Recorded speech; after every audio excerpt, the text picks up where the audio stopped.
Hey, Sunbreak is here. If you're like me, you took a bit of a Monster Hunter break after playing around with Ryze's kind of limited endgame, but now we've got the Master Rank expansion, so it's time to saddle up on that dog and get back to hitting lizards with a hammer. This is a quick guide meant to get you up to speed with Monster Hunter Rise Sunbreak. But our first tip doesn't have much to do with the new content. Let's say that you played the base game on Switch and then migrated to PC, or maybe you just never made it that far in the first place. Maybe you're even picking up Rise for the first time, in which case you should go watch our other beginner's guide video. To access the new stuff in Sunbreak, first you need to beat the 7-star hub quest Serpent Goddess of Thunder from the base game. Luckily, Sunbreak gives you some good tools to power through the base game content and get to the new stuff. Just go talk to the mailman cat and claim the Black Belt Armor S. The Black Belt armor set has crazy good defense and a decent spread of skills. You also have access to the Defender weapons, which are very strong with extremely low crafting requirements. And with the launch of Sunbreak, they can be upgraded all the way to tier 5. Use that stuff and you should make short work of everything up to Master Rank. Sunbreak is an expansion in the truest sense.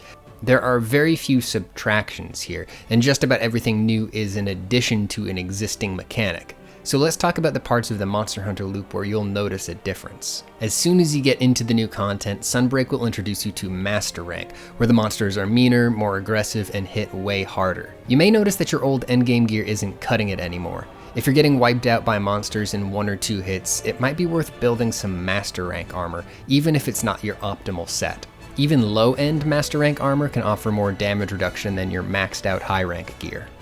Monster Hunter Rise introduced switch skills, which modify the moveset of your weapon. You used to be bound to one skill set at a time, but Sunbreak now gives you the ability to swap to another set on the fly. You can configure your 2 active switch skill sets at the equipment chest, and even save loadouts for future use. In a quest, hit ZL and X and A to swap. If you tap dodge during this animation, you'll do a fancy little flip and automatically draw your weapon if it's not already out. The game explains this stuff, so we're not going to spend much time on it.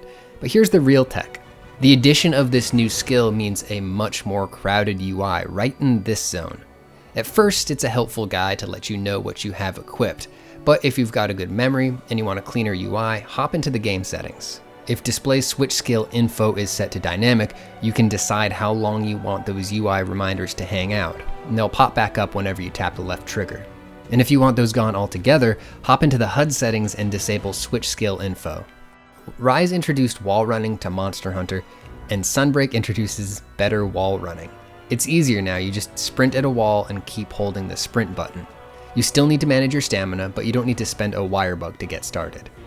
Wyvern Riding has a couple of slight updates too. First off, you have more options about how you initiate. By default, attacking a mountable monster will cause you to jump on and start riding. But now you can set it so that the only way to mount is by pressing the interact button with your weapon sheathed. And once you're riding, keep an eye out for these new starburst bugs crawling on certain walls. Ramming a monster into these will do extra damage. Gold and ruby wirebugs are also new. They look like normal wirebugs, but they don't add a stock to your wirebug gauge. Instead, they temporarily modify the properties of the ones you have. You can tell when you have one active by looking for this little icon here. If you're hunting with your Palamute, you'll have access to some extra storage now. It's pretty simple. If you're gathering materials and you go over the stack limit, your Palamute will pick it up instead. You'll have the ability to pull from their stash for on-the-go crafting, but you can't manually swap items with them. The fast travel system is identical to the system in the base game, with one addition. The Buddy Recon system adds new fast travel points to the map at the cost of stationing a buddy there. During your mission, you can fast travel to their location once. You don't need to manually reassign them after each mission. They'll go back to their post the next time you load into the map. You can manage your Buddy Recon assignments at the Buddy Piazza under the Meowcenaries menu right here. Sunbreak still uses Rise's Dongo-themed meals, but the new hopping skewers add some risk and reward. Typically, each type of Dongo has a set percentage chance of activating a special skill that you'll bring with you on your hunt. With hopping Dongo, you have more choices to make. It's a little confusing, but it pretty much works like this. The first and top Dongo flavor you choose will have a 20% reduced chance of activating, but if it does activate, it'll be a significantly stronger version of that buff. The second, or middle Dongo, has a 10% reduced chance of activation with a slightly better version of the skill.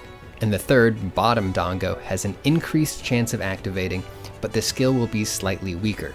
This means the order you pick your dongo in actually matters. Do you want to gamble on getting a really huge damage buff, or do you want to settle for a guaranteed but weaker one? So there's what you need to get oriented with the first few hours of Sunbreak. Good luck and good hunting.